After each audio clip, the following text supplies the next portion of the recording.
ladies and gentlemen of the audience. Allow myself to introduce myself. Dave! Dave! Dave! Dave! Dave! Dave! Dave! Ah. Now that's just hurtful. That's the fact, Jack! Welcome back to the Here We Go podcast. I'm your host, Trent Gang. Got Colin Phillips back with me again. Colin, how you doing today? Not too bad, man. Not too bad. Not too bad. So we're in the dead zone of football season here, but still plenty of things to talk about. I want to talk to you about something that I actually just kind of saw here a little bit before we got on. Article comes out a little earlier today.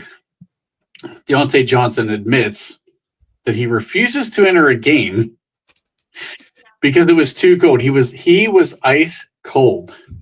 It was 41 degrees outside. Now, I'm sure you've played in cold weather in your time, same as I have. Could you ever imagine telling a coach, I'm not going into a game because it's 41 degrees outside? Well, I've thought about it, but actually putting it into effect is just that's just crazy. But it's something that just doesn't shock me. It feels like the second he left Pittsburgh, it kind of went off the rails for him. From a mental standpoint, he just became a prima donna. I mean, he was kind of a prima donna in Pittsburgh already, but I can never imagine doing something like that, especially getting paid as much as you do. Like, dude, you're making $25,000. I don't know how much he's making per game, but something like that. Like, come on. Yeah, and it was his third team of the year. I mean, it's hard to imagine, you were in Pittsburgh. Pittsburgh basically sends you to wide receiver purgatory down there in Carolina. And then Carolina's like, we've had enough of you. They get rid of him, and he ends up in Baltimore, and then he refuses to go in a game. I mean, and the sad thing is that's not even where the story stopped. He goes to Houston. He feels slighted because they're playing Houston players that were drafted by Houston over him. So he mentally checks out there too, and he just admits in both of the last two places, he just didn't even put effort in on practice or nothing. That's tough, man. That's a tough one.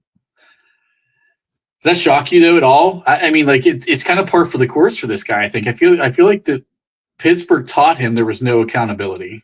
I mean, he and George Pickens got away with a ton of stuff, and is it just a culture thing here that now breathes into other teams? Was it the fact he's getting passed around? I mean, what do you think about that? I think it could be a multiplicity of different things. I mean, yeah, definitely. I mean, getting passed around would suck, right? I mean, he's probably been on 5 teams in 2 years now. That's got to take a huge toll. But I think part of it is Pittsburgh too. It's like Mike Tomlin I always say he's a cheerleader. He ain't even a coach. He's a cheerleader. That's what he is. He's a glorified cheerleader. He's a player's coach, whatever the hell that even supposed to mean. I mean, it's probably a really, really good mixture of those two. So I wish the best for Deontay after he left, but the shit he's pulled, part of it just doesn't shock me, you know? Yeah. I'll tell you what, the fumble where he doesn't go after the fumble, he doesn't make effort on that play. He walks off the field. It's sitting right by his foot. For me, that's when I checked out on Deontay, because that wasn't the first time. That was the second time in 2 years when that happened. So for me, that kind of pushed me over the edge. So I don't know. Other thing that came out today on the Pat McAfee show, Aaron Rodgers was on there. I'm sure everybody's seen this story that came out. Aaron says this is it. He's retiring after this season, one and done in Pittsburgh. What was your reaction to that when you first saw it? I mean, it doesn't shock me. I mean, this is it's, you know how the whole thing with the Browns was this is where players go to die. Now it's become Pittsburgh. It's where quarterbacks go to finish up their career. That's the trend we're on. Russell Wilson probably played his last okay year in Pittsburgh. I mean, call me crazy, but I don't think there's a possibility that he's a stud in New York or anything like that. And now Aaron Rodgers spending his very last year in Pittsburgh, which again, I'm cool with that. I'm totally cool with Aaron Rodgers spending his very last year in Pittsburgh. I love him, but yeah, it's crazy. Truly. Yeah. I mean, I can't say it surprises me either because I feel like he's been flirting with this for a little while. So it's not like it's a shock. And I mean, he is 41 years old. So like, he's definitely up there. Is the oldest. He's one of the oldest players in the league at this point. I don't know if he's the oldest. I'm trying to think. Calais Campbell's. I think he is in that same range. I think he is. Yeah, I think he is officially the oldest player in the league. He's the last guy from 2005's class. So if there's anybody else from 04, 03, 02, 01, or whatever, it's probably the oldest guy in the league. Yeah. So like, if you're Pittsburgh and you know this, and you brought this guy here for a reason, should we be doing more to boost this roster right now and go all in on this 1 year? Yes. We've got 12 picks right now. Like, I mean, there's plenty of room. I've seen this argument too. I disagree with that. I mean, dude, he's 40. He's coming off an Achilles tear 2 years ago. He clearly wasn't necessarily himself last year. Now, I love it. My favorite quote of all time: "A down year for me is the best year of career for you." Right? That is Aaron Rodgers. But really, I mean, he's 40. He's going to be 41. He knows. He's a football guy. He knows that we don't have a guaranteed good offensive line. If he was going to Philly, it'd be way different. They'd be like, shit, I could stay another 3 years. I'd survive. Who's to even say he's going to survive in Pittsburgh? So no, it doesn't shock me at all. I'm totally prepared for him to retire after this year. And hopefully he makes last year's is a really good year. Yeah. Adam is not the only person that shares that. I've seen a lot of people saying the same thing. I don't know if I agree with it necessarily. I think we've seen the signs on the wall that Aaron has flirted with retiring in the past. So yeah, he's 40. Yeah, it's tough to say. And I think Aaron sometimes gets a little bit of an unfair.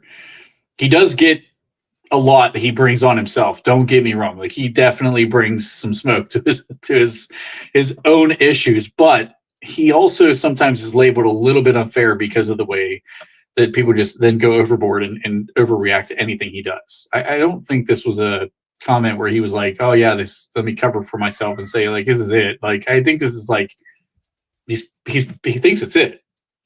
I mean, we knew Ben was retiring the whole season. Ben was going to go out, right? Like, I mean, this isn't unusual, especially for a guy this age. So I don't know.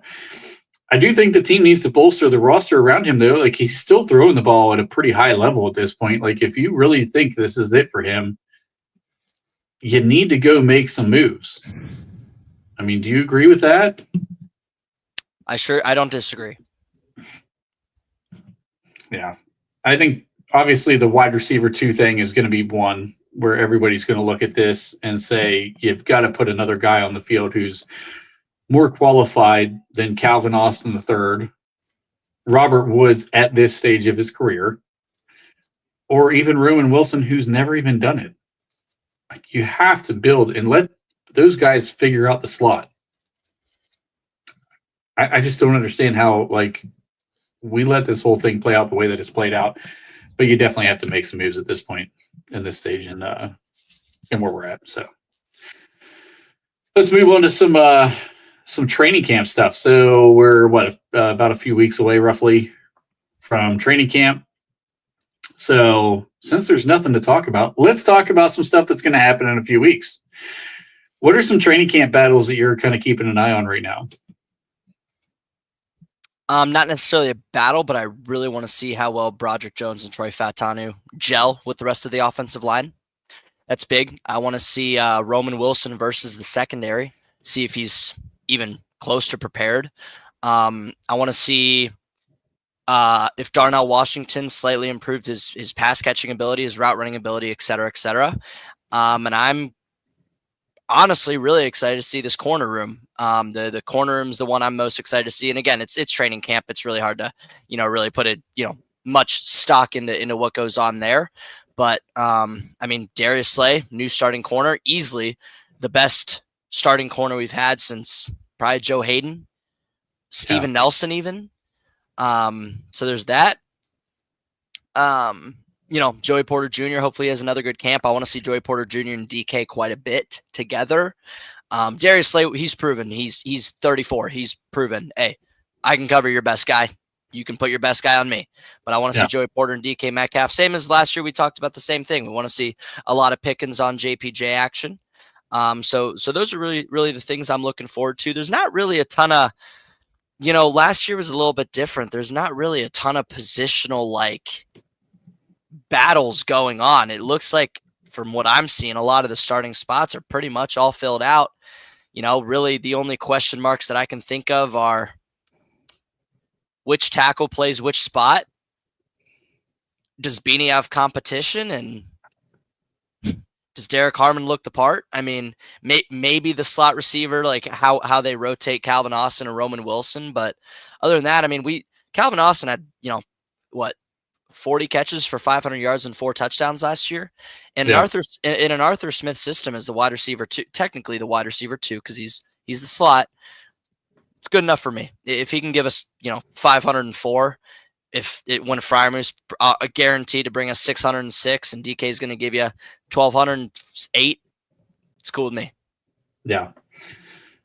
No Will Howard versus Aaron Rodgers camp battle. That was just outside my list. So I think there's I think the biggest competition this year might be, as it sits right now, because right now there's no competition for Beanie Bishop. Wide receiver 2 is going to be a competition. I think the biggest competition in camp right now is Jaylen Warren versus Johnson. I mean, Caleb Johnson, he looks the part. He fits the scheme. He played in an Iowa system where he faced stacked boxes at the highest rate of any, and it wasn't even close. He had the highest stacked box rate of any player in college football all of last year. And he produced at a very high level. I'm curious to see how Jaylen Warren in a year 2 with Arthur Smith in this scheme meshes versus Caleb Johnson coming into this scheme, who's just such a natural fit. I think there's more to this competition than people think. Could be. I think it's going to be a similar rotation, 2-back rotation that had was with Najee and Warren last year. I think that, in today's league, and we've learned it very well, you and I, the last couple of years, it's all about committee. So, I mean, sure, it could be 50-50. It could be 70-30. I think me and you talked about it last time that we prefer it to be 70-30 Caleb Johnson, but 60-40, whatever. I think it's a committee thing. It's, for me, again, the running game is all going to be decided by how good this offensive line plays. We need our tackles to be at least average. We need Sayamalo to have a bounce back year, and we need Frazier to continue to be elite, and we need Mason McCormick to at least improve slightly in run blocking, because he was very poor. He was about average as a pass blocker, which is totally fine, but he was very poor as a run blocker last year, so we need that to see improvements as well. I'm glad you brought up the offensive line, because they're definitely going to play the biggest part in whatever happens this season. Correct. There's no doubt about that. Let me ask you this, because I was on the Steelers Sanctuary podcast recently, and I said that maybe the surprise pick of who I'm worried about the most on this team right now is Isaac Sayamalu, not Broderick Jones on the offensive line.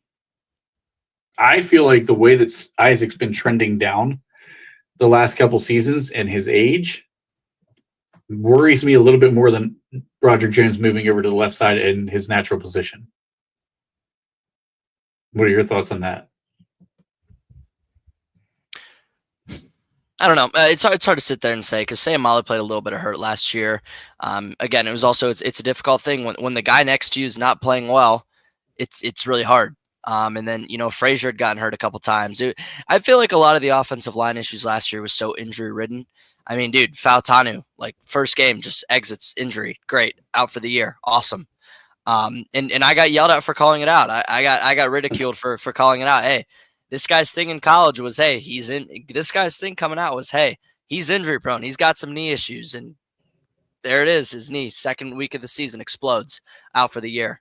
I give Sayamalu the benefit of the doubt last year, though. I do think it was a little bit of injury reasons. It was because he's playing alongside Dan Moore, who just simply did not improve for 4 fucking seasons.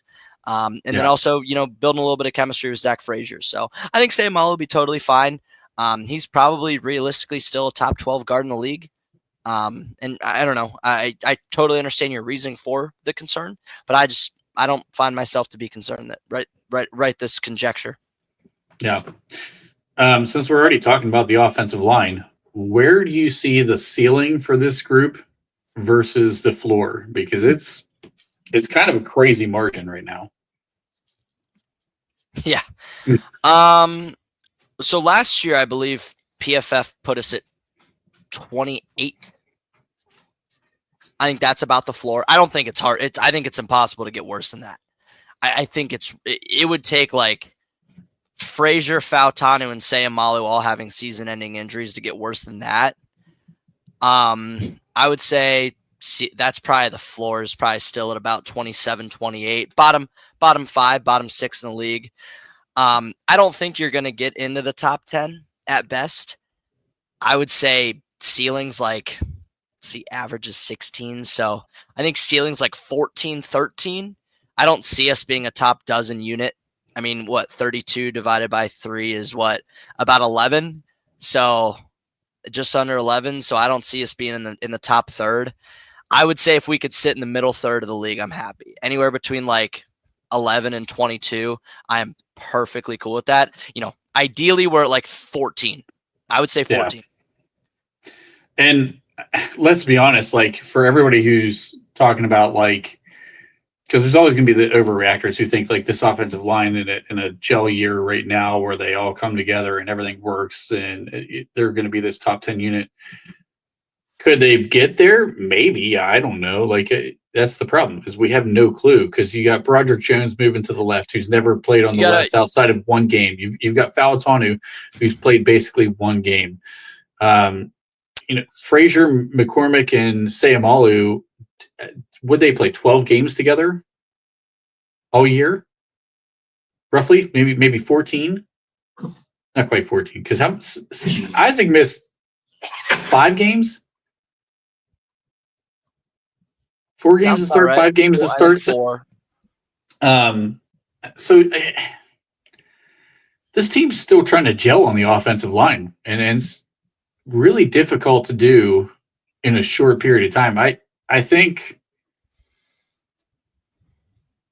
they could possibly be a top 12 unit at their absolute peak if it all goes perfectly. But it still could be just where you said it could be that bottom 5 type of team. Like it's that crazy of a margin. Broderick Jones may just not work out and right. Aaron Rodgers is going to get killed. Like we don't know. I've said it and I've said it and I've said it and I'll say it again. This team goes where the tackles take us. Straight up. We go where our tackles take us. I mean, for us to crack the top 10, Broderick Jones would have to be not just average, but like up there for left tackle. I mean, our tackles would have to just click like that. I mean, it really that really is the case. I don't think that's going to happen. I think we're realistically going to get average out of Broderick and above average out of Fautanu. I think Fautanu is capable of being a top 5 tackle in the league. Yeah. That's a lot to say. Yeah, I think this year you'll probably see him being top 15 tackle. That includes right and left side. So out of 64 starting tackles, I think he'll end up in the top 20, top 15. Yeah. Honestly, if we had top 15 offensive line play, that's way better than what we've had in quite a while. Like I'd be fine with that. If you at least get, top 15, 16, whatever, somewhere in that ballpark, that's an average offensive line in the NFL. That's better than we've had. If we can have the 16th best offensive line in the league, we're an 11-win team. Absolutely. Like that's all. Absolutely. That's the end. That's all the discussion is. If we could have an average offensive line, 16th best offensive line, smack dab in the middle of the league, we're an 11-win team. We have the best defense since 2019. That defense absolutely scratched and clawed and teethed their way to 9 wins by themselves. Rudolph wasn't good. Hodges wasn't good. Running backs weren't good. Christ, we had fucking Jalen Samuels out here going for like insane games for us to win. That really is what it is, right? Yeah. So if you can get the 16th best offensive line in the league, you're looking at 11 wins at least. Yeah, I agree. I don't. If we get a top 10 offensive line, that'd be amazing. But like Top 10 I mean, offensive line, we're like actually considering 13 wins. yeah, you're a Super Bowl team if you've got that kind of an offensive line. You're a a Super Bowl for team. sure. Oh, yeah. You're in the mix. Barring a freak TJ Watt injury or something, yeah. Yeah, Yeah. absolutely. Adam says he's worried about the run game because Aaron loves the shotgun. Any concerns? I think Aaron came here to run Arthur Smith's system. I do too. I don't think it's yeah. I mean, sure, run game, shotgun. Yeah, I mean that's like me being like, oh, I'm worried Max Grazerman's going to win the Masters next year. Okay, okay. Yeah, he's here to run Arthur Smith's system, and like Arthur Smith said, you know, they brought Aaron here. They know him and Aaron like to do different things, and they're going to adjust on the fly. But I have no problem with Jaylen Warren running zone out of the shotgun or Caleb Johnson running wide zone out of the shotgun. Ideally, we're in the I form a lot or single back, excuse me, but not too worried about it. I think they'll change the pass game for sure. I think they'll change up the pass game to fit Aaron Rodgers and his skill set. A lot of bootleg, a lot of play action. I agree. Yeah, because I think Derek Bell posted Arthur Smith has run the eighth highest percentage of bootlegs since becoming an OC. I think that number goes to about fourth or fifth. Yeah, I could definitely see that going up. So since we're on the topic of Aaron Rodgers, what's some expectations that we should have for Aaron this season? Let's see, 28-11 last year on 64%. I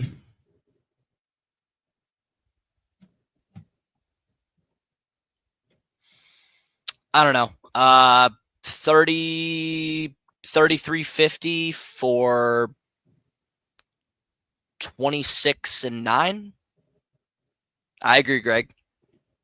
If this one thing happens, I think a lot of this fan base is going to love Aaron Rodgers just for that one thing. He's a damn good intermediate passer. He's damn good. Pat Freiermuth might be the happiest guy in the entire locker room that this guy signed here. Yes. So Calvin Austin. Yes, for sure. I started watching this past weekend. I started watching some of the highlight stuff of Aaron Rodgers and just like kind of looking at like what he's done. And you could see, man, the arm talent is still there. Like it's not 30-year-old Aaron Rodgers, but it's pretty dang good. Like I'm really coming around to this guy could help us win games that we shouldn't win. Games that we haven't won because we haven't had a realistic quarterback in a long time. If the defense can hold up and play like the defense they should be, which we'll get into later,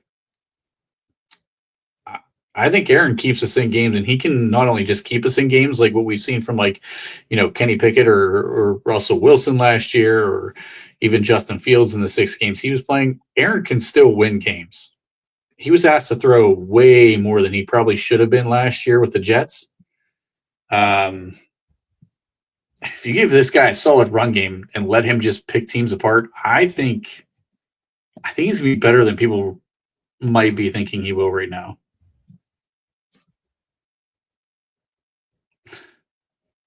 I don't know where this coming from the Patriots.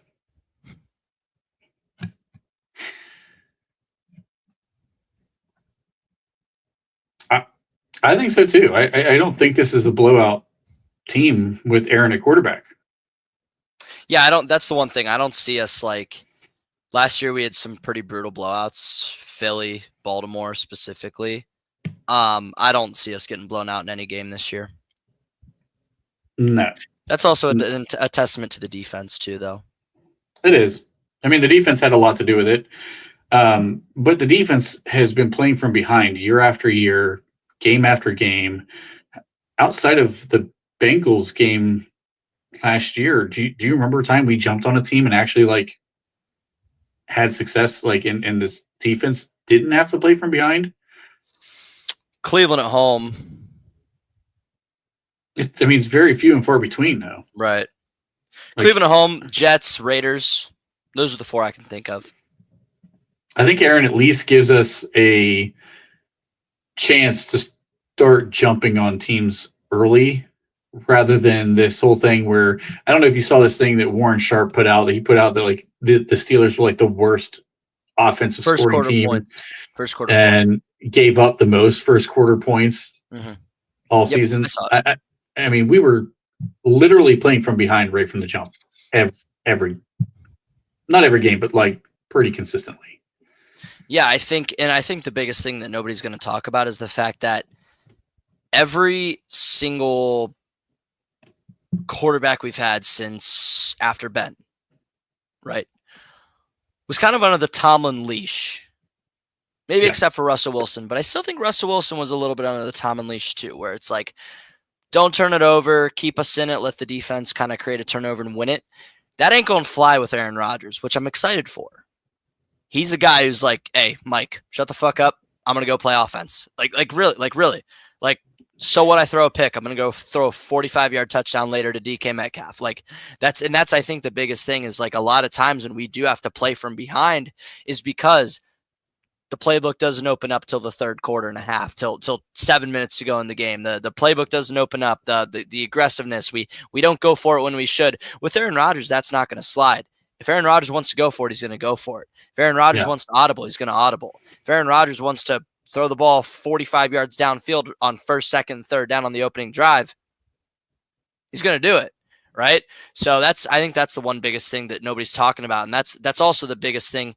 You know, context matters, and I think the biggest reason why the defense has given up so much and the offense has scored so little is a lot of it is on that Tomlin leash, or that Tomlin lid, if you want to call it that. But that really is the case, and that's not going to slide with Rodgers. So I see those numbers even out a lot this year. Yeah, I agree with you on that one. I've made that same point in the past as well. I think that number one, Tomlin probably trusts Aaron enough to let him have that leash where he hasn't trusted some of these other guys in the past. But at the same time, Aaron's like, even last year, as limited as his mobility has gotten, he was still extending plays to some degree. He was still taking shots. He was still taking risks, and it was one of the worst turnover seasons he's had in his career at 11 interceptions. I mean, if you're still taking shots and 11 is your number, if you're going to trust a guy, that's the guy you trust. He knows how to take care of the ball. He's got the lowest interception percentage in NFL history, the lowest turnover percentage in NFL history. So, yeah, he has got to open the offense up. And I think if you're not going to trust a guy who's a 4-time MVP, even at this stage of his career, who the hell are you going to trust? You're not trusting a rookie. So everybody waiting for the rookie to come in next year, they ain't going to trust that dude. If you don't trust a 4-time MVP, you ain't trusting a rookie to throw the ball. Not over the middle. You're not going to let him take chances. You're not going to let these guys open the offense up. So what are we doing? You have to let this guy play. And if you don't let him play his game, then it don't matter who we had at quarterback. It's just a reality, in my opinion. So I don't know. I talked about Pat Freiermuth being a big benefactor of this thing. I think another guy, obviously, who's going to be a big benefactor with Aaron Rodgers coming here is DK Metcalf. Do you see DK Metcalf as an improvement over George Pickens? Yeah. Yeah. Absolutely. Yeah, no, I mean, but again, I don't think it benefits DK as much as you think, though, just because he has played with Geno Smith the last few years. I mean, Geno Smith, pretty good quarterback, right? I mean, I don't think I don't think anything changes for him. Maybe like from a leadership standpoint and overall like knowledge or IQ or whatever you want to call it standpoint, or general experience to lead us into the next 4 years with him, because he's got a 5-year deal, right? So general experience leading it into that is great for DK, but other than that, I don't think he upgrades that much. I mean, Geno Smith's still a damn good quarterback. So yeah, I think the two biggest, Pat Freiermuth and Calvin Austin, no matter what. Yeah, Muth has got to be the number one biggest benefactor. I mean, Oh God, yeah. First of all, for everyone who has been arguing since he got the contract whether or not he was a top 10 tight end, you're about to find out. I mean, he's got a quarterback for the first time since Ben was here who actually might throw the ball over the middle of the field. Like, he actually can show you if he's a top 10 tight end. I've argued that I think Muth is a top 10 tight end. I think he's paid pretty much right in line with where he should be paid. But DK Metcalf, I think, is an obvious upgrade over George Pickens. I mean, he comes to work every day. He's a workout warrior. The dude is, I mean, he gives effort in the run game. He gives effort in the pass game. Like, it's stuff that we didn't see from George. Like, he shows up to the meetings. Like, this, you're not going to have the problems with DK Metcalf that you had with George Pickens. Just from the standpoint of off the field alone, it's an obvious upgrade. And yet he's still a better player on the field. I think he's a better route runner. George had better hands. Like, there's no doubt about that. Like, George's hands were ridiculous. But, I mean, DK, he's got a better route tree. I think he's a more physical guy. He brings a little bit of a different dimension to the table. And he's still a vertical threat. He actually can run away from people, unlike George. I think it's an obvious upgrade no matter how you slice this thing. What about I opened the show saying this probably isn't the case, so that might be a little contradictory to ask it now. Roman Wilson or Calvin Austin III, are either of these guys a legitimate wide receiver 2? In an Arthur Smith system, yes. Yes. Yep, totally fine with them in the slot. Again, I mean, dude, you're getting, so with Aaron Rodgers, right, you're going to get probably 12, barring injury, this is. You're going to get probably, at minimum, 1,208 from DK, wide receiver 1. 706 from tight end 1, Pat Freiermuth. Combination of running backs, you're probably going to get, if you combine the two, 450 and 3. And that leaves another 604 for Calvin Austin, and then kind of miscellaneous spread the rest around. Robert Woods going to get 301, and fucking Roman Wilson is going to get, 180 and 4, whatever it might be. But yeah, no, I think in an Arthur Smith system, I'm totally fine having Calvin Austin as our slot guy, as our wide receiver 2, if you will. Our Z really isn't all that important. The one thing that I would want to see from a roster standpoint, all things considered, Rodgers last year, offensive line needs help, blah, blah, blah. I want to see another tight end. I want to see a receiving tight end like Jonnu Smith. Our guy Flip, me and him been pounding the table for Jonnu Smith. He's a move tight end. I know he's pretty similar to Pat Freiermuth in that sense. Let's be perfectly clear though. After the catch, Jonnu Smith's better. As a route runner, yeah, Jonnu Smith's better. So I want to see like a move tight end that can kind of play, Y, tight end, slot, kind of like everything a little bit like that. Like a Jonnu Smith, like a Kyle Pitts kind of prototype out of those two. So if you're okay with, I mean, obviously those two probably best suited for the slot. Or either one of those guys, do you think not a better fit, but a realistic fit as the Z? Jonnu Smith or Kyle Pitts? No. No, Calvin Austin III or Roman Wilson. Maybe Roman, but not Calvin. No, I'm not. You're not going to put a 5'7", 160-pound guy at Z. I think Robert Woods is fine for that. That's fine with me. He's a good blocker. He's old, obviously, but again, he's a good blocker. He's kind of going to give you what Van Jefferson gave you, but everything a little bit better, right? A little bit better route runner, a little bit better hands, a little bit better after the catch. Not necessarily as fast, a little bit better of a blocker.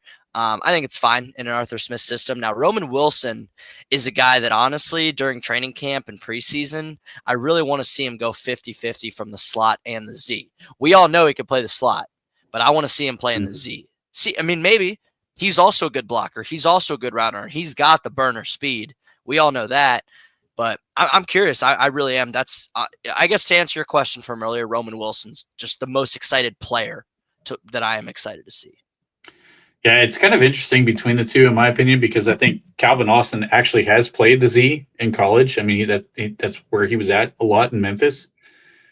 But he's just too small to do it in the NFL. I mean, we've seen him line up and try to block guys and get thrown 7 yards backwards, and like He's not doing that in the NFL, man. he just can't. I don't see how he can do that. Roman, a lot of buzz around the mini camps and things of he looks bigger. He looks good. He was undersized. He looks like he's gained some weight and put some muscle on.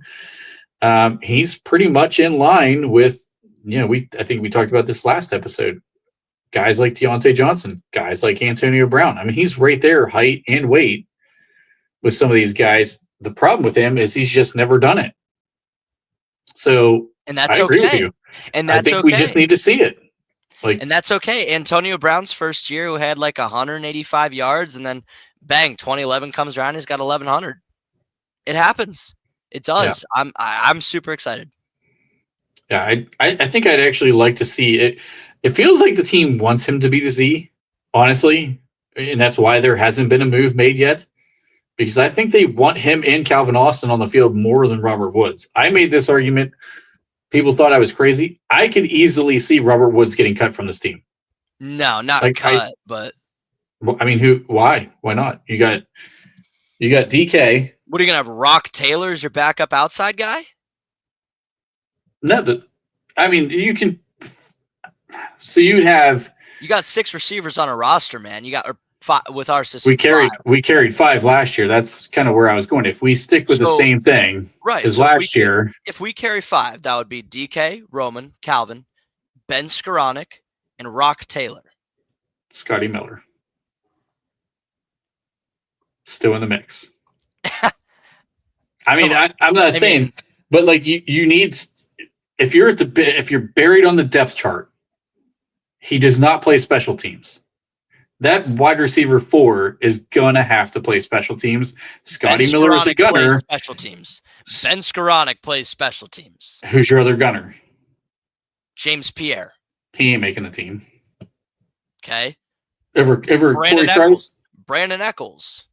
That's a possibility. Ryan Watts. Oh no, he actually retired. Shit, yeah, he did retire. I totally forgot that dude retired. Yeah, I mean, probably a DB. Brandon Eccles. Eccles might not make the team either. Honestly, he probably will. It'll be hard for him not to. But it's a long path. Corey Trice. He's a 4-3 guy. Yeah, he was terrible though last year as a gunner. He was terrible. That's why he didn't make the roster a lot of weeks. So I don't know. I'm not saying like it's gonna happen. I'm just saying it's a realistic possibility that he could get cut. It's like a 35%. I get what you're saying. It's like a 35% because you're not going to trot out. You're not going to trot out our 3, big 3, if you will, with Ben Skoranek and then put out like fucking Scotty Miller. That's like an average height of like 5'9.5" at your receiver. Yep. Like they're just going to make up with that with Darnell Washington. He's just going to be. Yeah. Yeah, but dude, like really, like what? DK's 6'4", Ben Skoranek 6'1", the rest are like 5'10" and under. Yeah, can't be doing that, man. Like, I see the vision though. We're on it. All right, let's talk about this. Let's change gears a little bit. What would defining success for this season look like for you? Like, how would you just define a successful season this year for Pittsburgh? Individually? Just as a team? 11 wins in a playoff win. Yeah. So 12 wins. Yep. Yeah, I think even if they're a 10-win team and you win a playoff game, it's been so long. A 10-win team is not winning the playoffs in the AFC. Because a 10-win team, you're playing one of 3 teams. You're playing Baltimore, Buffalo, Kansas City. Kansas City, Buffalo, Baltimore. Kansas City, Baltimore, Buffalo. Did I get all the possible? But yeah, you're a 10-win team's playing one of those guys. And let's not count out how fucking good Denver's going to be, because Denver's got that 5 spot under wraps. How about the Chargers? How good they are. So 10 wins might not make the playoffs this year. Like we have to seriously consider that with how good this AFC looks. right? Yeah. You have your guaranteed to win the division. Who is guaranteed? Kansas City, Buffalo, Baltimore. Who's winning the South? Probably not Houston. Definitely not Indy. Jacksonville. They'll probably be 9-8 and win their division because the Indy sure as fuck ain't with Anthony Richardson. Tennessee ain't with a rookie quarterback in that fucking roster. Good Lord, you looked at that thing lately? It's like Ohio State from a skill standpoint. Obviously, Ohio State's better player, but you know what I'm saying? Yeah. Right. And I think Houston's going to disappoint a lot of people. They still don't have an offensive line, and they don't have a left tackle. They traded Laramie Tunsil for a bag of chips and a size 6 penis, but they just don't have a left tackle.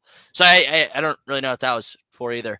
But yeah, I mean, they can have all the receivers in the world. Plus, Tank Dell's literally dead, and Diggs is gone, and Dalton Schultz is overrated, and Nico Collins is probably going to get hurt again. So I think Jacksonville wins that division with 9 wins, and then you're looking at, again, Kansas City, Buffalo, Baltimore. So that's 4. There's 7 spots. I mean, Denver's fucking good. Denver's good. Yeah. Told you so about Bo Nix, by the way. Denver's fucking good. Let's let year 2 play out. That's the best. That's he the did. best He did surprise me. I will say this: Bo Nix. I was definitely wrong about him so far. That's probably the best defense in the NFL, if not for Pittsburgh. Let's be perfectly clear. That is probably the best defense in the league, if not for Pittsburgh or Philly or Pittsburgh.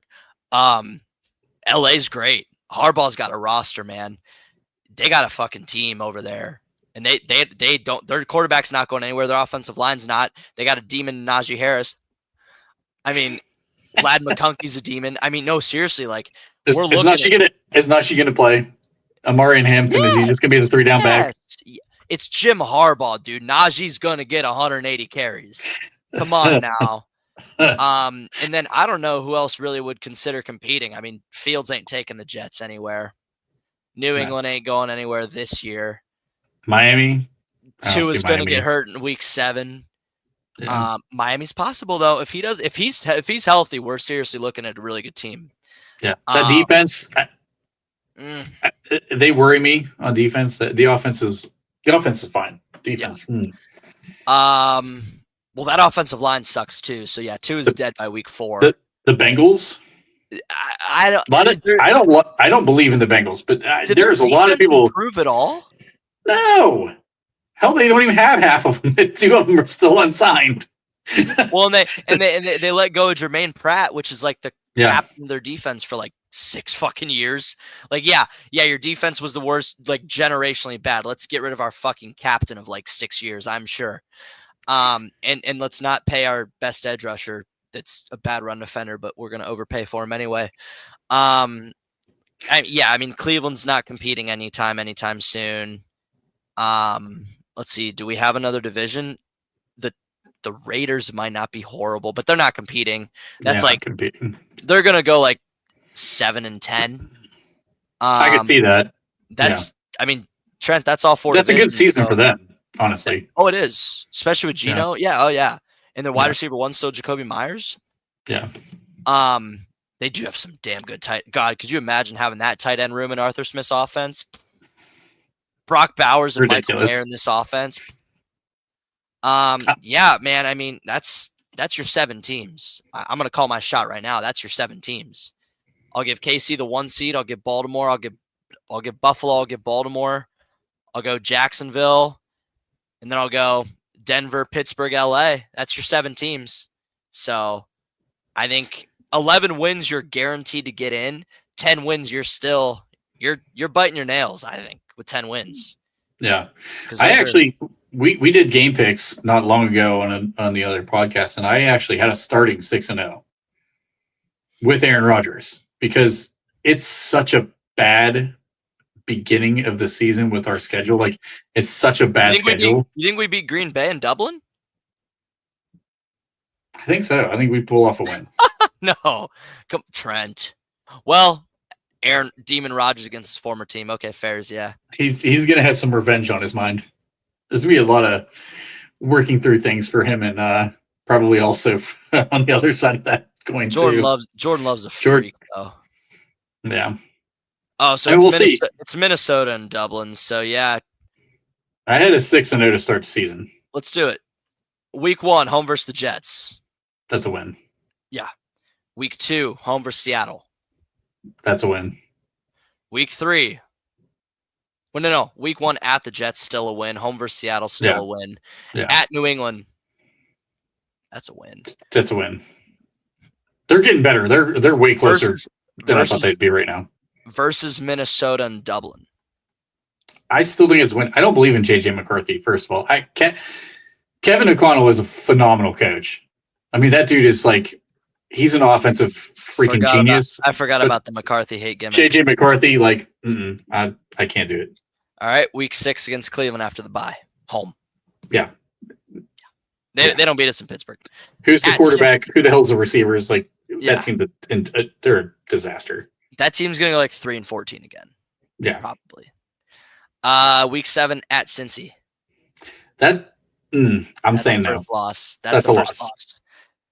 Week 8 at home against Green Bay. I think this is the one I was really conflicted on. I can't remember which way I went with it the first time. I could honestly see this game going either way. I'll stay with a loss just to try to make this thing a little realistic. It's a loss. It's a loss, dude. That's a loss. I think it's close. So we start 5-2. Then we go Indy at home. That's a win. At LA. Yeah, loss. The Rams, Colts. That's the Chargers. I mean, Chargers. I think we beat the Chargers. Trent. So we're 7-2. Home versus Cincy. 8-2. Yeah. At Chicago. We always play bad in Chicago. This is a loss. Yeah, but Aaron Rodgers owns Chicago. I mean, Trent, I'm not giving you both at LA and at Chicago both wins. Okay, you can get. Right. I would say the Chargers is much more likely to be a loss than Chicago because Chicago is still a dumpster fire. LA is going to be a loss. So, home versus Buffalo. Loss. That's a loss. At Baltimore, week 14. No, that's a loss. Home Miami. That's a win, especially late in the season. Cold weather too. It doesn't go well. At Detroit. 2 new coordinators. Trent.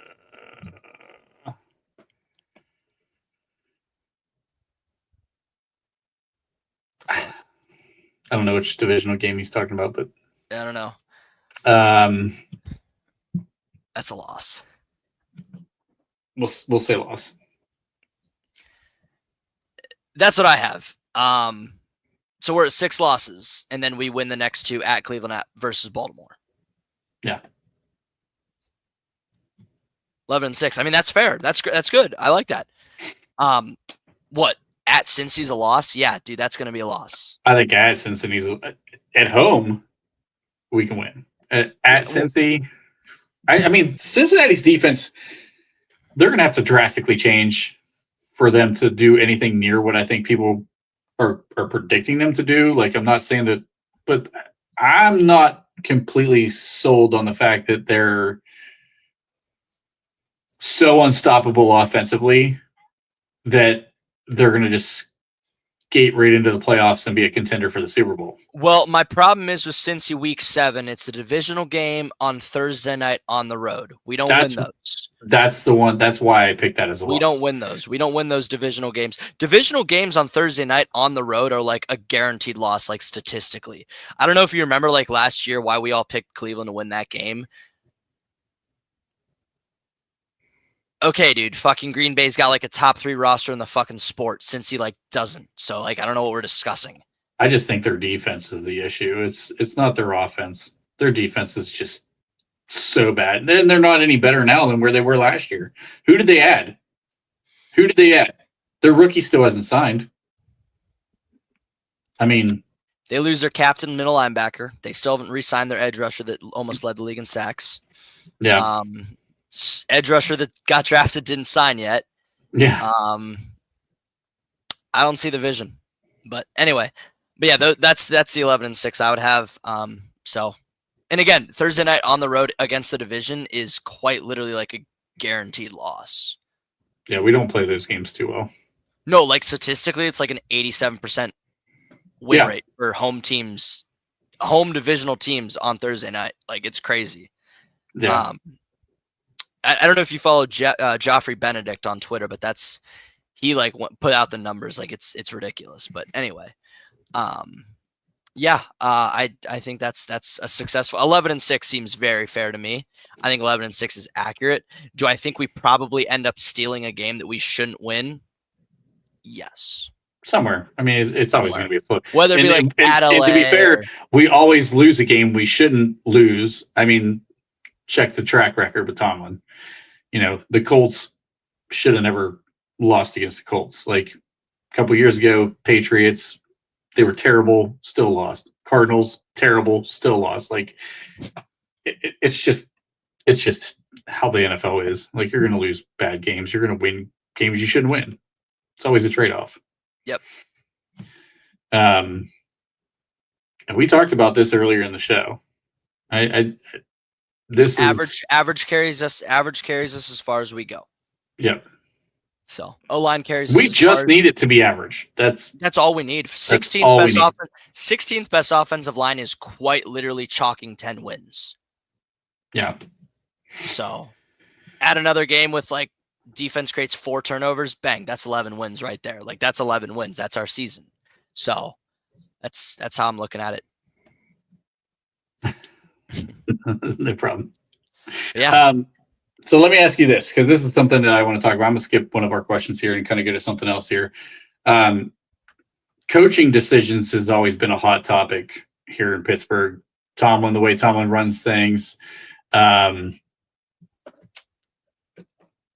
Versatility. Let's talk about versatility, because, I mean, this is year after year, this is an issue. For some reason, this coaching staff, specifically Mike Tomlin, thinks that everyone is versatile. I mean, DeMarvin Leal, dude has played 5 different positions. We still haven't figured out what the fuck he is. Like, you got a guy coming in he's the biggest defensive lineman on the team right now, and they want him to play the 4-eye and YA Black. Why is he not a nose tackle? Like, you could go up and down the roster. Kevin Dawson starts his career out as a right guard. He plays fantastic. We move him to left guard. He's complete garbage. He goes to LA. He's a fantastic right guard again. Like, at what point do we start looking at versatility as like the benefit I'll give with YA Black is the fact that he is like a rookie, and that is what he played at Iowa. Like, they do run a lot of 2-front and like quick 3-front like that. But I think he will be a nose tackle. The thing is that I really like about our defensive line is we have so much, like, we can move guys around now. Like, Derek Harmon can play the nose, but he could sure as hell play the 3-tech. Keanu Benton can obviously play both. Cam Hayward could play fucking edge rusher if you want him to. He's that good. So I'm not really too worried about it right now. If we get in games like goal line situations and Wyatt Black's at the fucking 4-eye, I'm going to say something, but I'm not really too worried about it right now. But yeah, versatility. God, what was the quote? Versatility is the worst ability if it's your only ability or something. Yeah. Something like that. But if you're a jack of all trades, master of none, you just don't last in the league very long. Correct. I mean, Sean Davis. That's just kind of how it goes. Yeah. Sean Davis is definitely a guy that this team absolutely ruined. And I guess I just don't understand why, like, there's so many teams that draft guys for their positions. You know, I mean, I don't know, not thinking of a good example right off the top of my head here, but like TJ Watt. So if versatility should be king, why are we not forcing TJ Watt to move more than what he does? I mean, every team knows where he's going to be every single play. That's why they run 3 guys at him every single play. Why are we not making TJ be more versatile? Is it just because, well, he's, you know, the best edge rusher on the planet? But we'll move a guy like Nick Herbig both sides, no problem. Alex Highsmith, when TJ's not on the field, he'll play both sides. I think you'll see. I think you'll see TJ move around more often this year.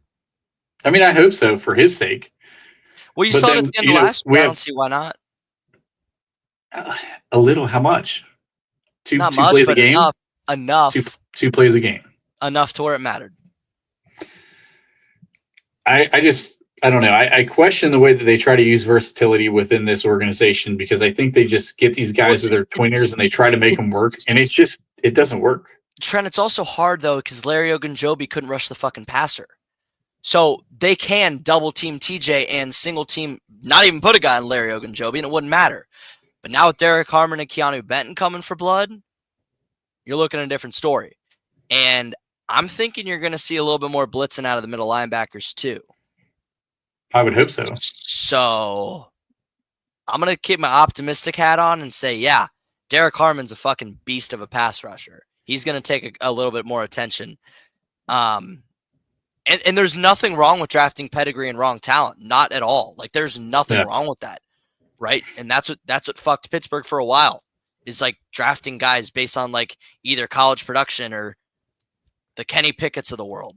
Like I'm okay drafting raw degree and raw talent pedigree at certain positions.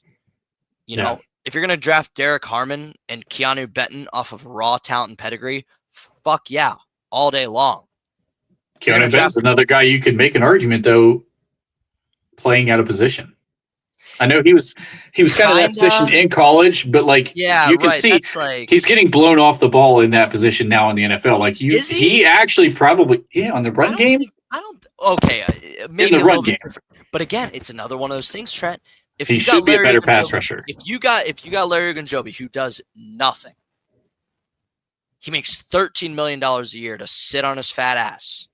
It doesn't make it any easier for Benton and Hayward and I agree. And TJ. So like I think Derek Harmon switches his defense completely flips a switch on this team. It's like I'm being dead serious.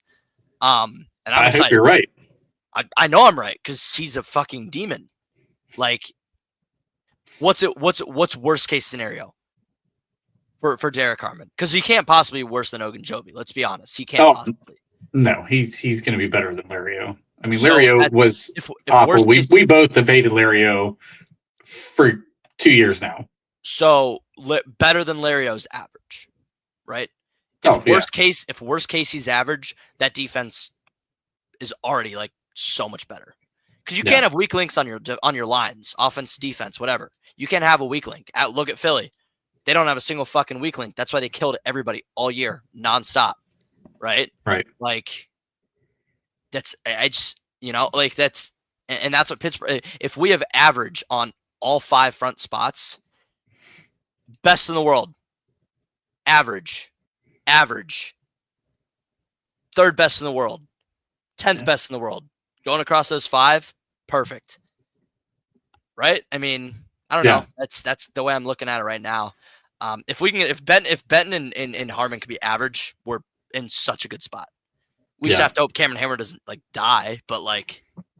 And also, the only thing with Benton is, and Carl Dunbar said it already, like his only problem is finishing plays. He gets there. He has been. If you look at PFF's charting, he does win a lot of pass rushes. He does get there. It's just he doesn't finish, and that's okay. Yeah. That's okay. That happens. He's a much better pass rusher than he is run defender. He's a terrible run defender, and that's the part. I think that's the part where like I think he's a terrible run defender. He gets blown off the ball so easily. He does. He just plays with high pad level. That's okay. Yeah. I think I think my thing, this is why I liked the YA Black pick, is I wanted him to be the nose tackle in those obvious rundown situations, because you build more of a rotation with these guys. First of all, it keeps Cam Hayward more fresh as a guy who's, obviously, he's 38 years old. You rotate these guys to keep guys like Benton fresh, who isn't great at taking on the double teams. Black can take on double teams all day. You ain't moving that dude. He's a big dude. You bring a rookie into the mix who is a good pass rusher already and a better run defender, with another guy who can rotate in Benton, who is a good pass rusher. Like, I feel like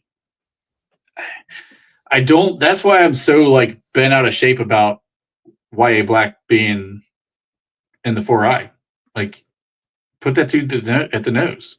he's not built to be a 4-eye technique guy. He's not athletic. His RAS score was god awful.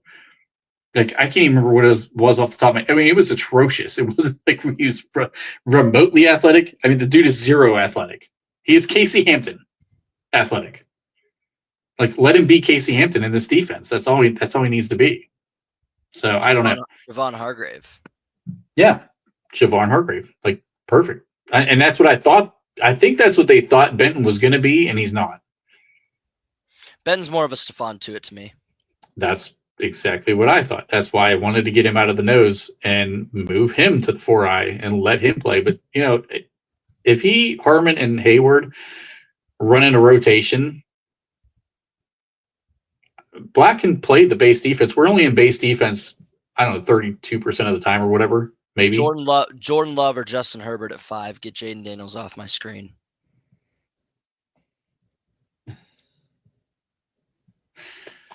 Not falling for that college fucking bullshit. No. I need another year out of Jaden Daniels. Yes, if you're gonna run a Cliff Kingsbury offense, you better be ready for another year. It ain't Hurts. No, it ain't Hurts. It's definitely not Hurts at all. It ain't Hurts. It's it's Love or Herbert. But anyway, I mean that's besides the point. So yeah, I'm not disagreeing. I think the whole versatility gimmick's bad, but I'm not going to really put too much stock into Y.A. Black until we see him in preseason. I've learned after last year, Trent. I learned I'm no longer putting any stock in any rookies till at least preseason week 1. Like, seriously, yeah. I can't take it anymore. With the Mike Tomlin team, I just can't take it anymore. Yeah. Well, we're over an hour here. We could either keep going with the last question or we can wrap it up. What's the last question? Want to talk about some schematic changes that we may think we need to see from this team? Because that's a coaching issue in itself. I can tell you defensively alone, that's a massive issue. Can you give me a week to prepare? I was going to say, we could dive into that one for a long time. Yeah, we could probably use a whole episode and 2 episodes on that. Here, let's answer this question then. No. Prior to training camp, probably not. My guess is no. The Jalen Ramsey thing is so intriguing to me. What's your thoughts on that Jalen Ramsey conversation? I want no part of it. Really? You don't like him as the player, the age, the contract, the fit? All the above. All the above? I just don't want to deal with it. I don't want to deal with Jalen Ramsey. So there's guys that you want to deal with and guys that you just watch other teams deal with. He's a guy that I just want to watch other teams deal with.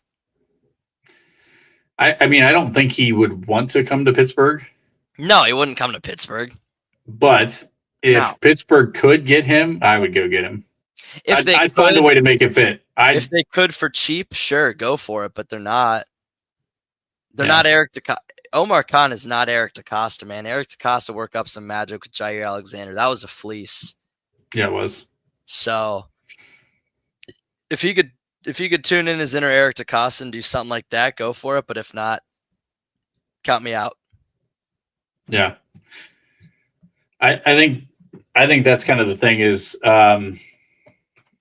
you'd have to know what the contract's going to be like with Jalen Ramsey. Is Miami going to keep any of the money?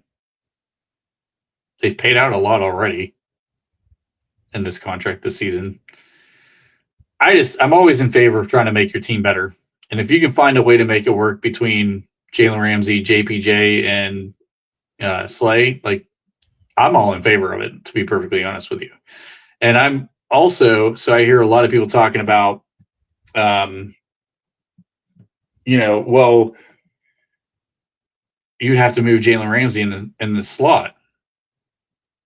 Says who? I wouldn't. He and Slay are the 2 best guys on that list. I would move Joey Porter Jr. in the slot. I don't care if his feelings get hurt. Cheap receiver, Gabe Davis. Has he passed the physical yet? No. Because he's failed 2, I think. I don't want Peasy in the slot. I mean, I would do literally. I'm just basically saying I would do whatever it takes to make my team better. If you got 1 year with Aaron Rodgers, And I don't Even care if- whose feelings hey, get hurt because this is professional about- football. What about rotating? What's ever happened to rotating? You can rotate 3 guys at outside corner. It's cool. Yeah, I'm not I'd be putting fine with that. I'm not putting peas in the slot. You bet no. Not gonna happen. You're not putting JPJ. A lot of people made the argument of putting Jalen Ramsey in the slot. If any of the 3, I would put Ramsey in the slot. Yeah, Nah. he's actually the biggest of the 3. Oh yeah. Which is interesting. Maybe Slay.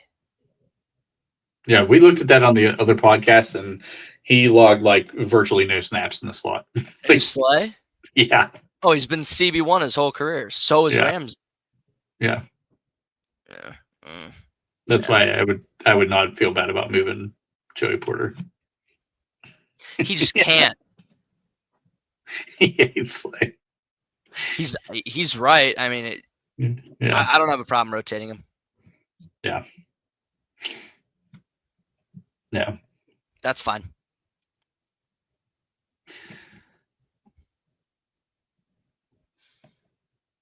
Thornhill's not the nickel. Thornhill's just the rotational safety.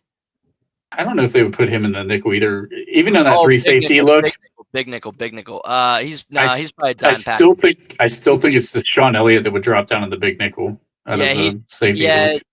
Yeah, Thornhill would be dime package anyway, but yeah, big nickel's probably going to still be Deshaun Elliott because Thornhill played in the back end at KC in Cleveland, so it'll be Deshaun Elliott as the big nickel if they're going to do 3 safeties, or if it goes dime package, it'll just be Beanie and Thornhill.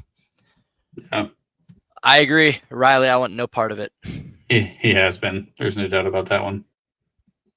We should have brought this topic up earlier. This one's the one getting the most attention. Dude, I know. Like, what the fuck? Like, I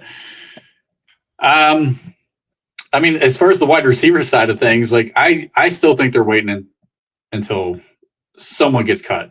Right. You're going to go after one of the Green Bay guys, one of the Patriot guys. It's not going to happen in the next 3 weeks. That's all that matters. No, I don't think so either. And there's no like trades. Like, there's no trade out there. Like, who are you going to go after at this point? There's nobody there. Nope. And they clearly, there's no connection between Amari Cooper that I've heard anything about. He's the only outside guy that's even on the free agent market. It's Amari Cooper and nobody. Only 3 years. Oh, good Lord. No. The Steelers. No. Pickens and Deontay together in 23. Yeah. The Steelers purgatory of just running a list of crap receivers out there. We're literally sitting here waiting for a team to dump somebody so that we can go get our wide receiver too. We're really not though. Like, again, we're fine, man. Like, I'm not worried about the receiver room at all. Yeah. You're probably in the minority on that, though, to be honest. I mean, the majority of the fan base. I'm in the minority. Mm-hmm. Yeah. No, I'm in the minority. I just know what an Arthur Smith system looks like, and I know that I'm not going to go pay buku buck to some random fucking Z receiver that's going to get like 30 targets. See, everybody says that, but who roster? Van Jefferson got like 32 targets last year. Because he's Van Jefferson. Is he in the league? Watch Robert Woods get 32 targets this year. I mean, that's fine. But like Calvin Austin got 60-something. Pat Freiermuth got like 90-something. Darnell Washington got like 30. But I'm saying in his career, who has Arthur Smith had as a second legitimate wide receiver in any stop? AJ Brown and Corey Davis. Yeah, and they both went for 1,000 yards that season. That was kind of a... Who else has he had ever as a wide receiver too? That's an outlier. It's an outlier because he's never had another wide receiver. Is that because of his offense, or is that because it's because of his offense? It's because of his offense, man. Drake London and Kyle Pitts. That's our DK and Muth, like literally our DK and Muth. It's just the system he runs. He runs a lot. His running backs get a lot of attention. Yeah. I don't know. I worry in the passing game side of things. I worry about the marriage between the 12 personnel with Aaron Rodgers. You're going to have to come out of that, and you can't run. He came here to run Arthur Smith's offense. He knew what offense he was running when he signed. He did. I think there was some concessions made on this. Scotty Miller, game wrecker. Jesus. I don't know. Let's wait till training camp to worry about personnel, kids. Remember, this is June. It's speculation time. Yeah. That's the only reason I'm bringing all this up is I just think that, like, I think that they need to make an upgrade. I don't see how you go into the season where a guy who had, what did Robert Woods have last season? 167 yards. About Van Jefferson numbers, but sure. Van Jefferson, did he have 300? He was close, Probably. pushing 300. Probably. Somewhere in 300 range. I don't know. Robert Woods just cannot be your second wide receiver on the field in 12 personnel. Better than Van Jefferson. Maybe. Maybe. At this point in his career, he was in Houston. I gotta get off this podcast for tonight. He was in Houston. All of the receivers were hurt, and he had 167 yards playing with C.J. Stroud. Because Stroud sucks. No, good Lord. It's because Stroud sucks. What this comment says, because he sucks.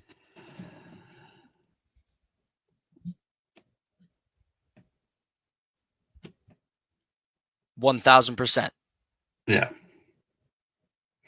Arthur Smith will not get an extension. Don't worry, guys. Not if the offense keeps going the way it's gone. Arthur Smith will not get an extension. Don't you worry, kids. He's gonna be a Mike Tomlin favorite running the ball nonstop. If Caleb Johnson can run the ball, I'm cool with it.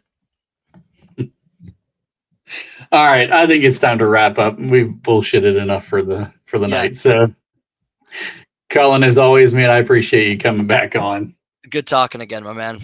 Yep. For everybody watching, if you're still hanging around this shit show, like, share, and subscribe so you can see more of this shit show on a regular basis. We'll see you soon. Have a good one. That's all the shit I'm gonna get, motherfucker. Excuse me. Thank you. What am I supposed to do? You are embarrassing yourself here, lads. Saw that coming. Wrong, sir. Wrong. Okay, I'll play. You got me.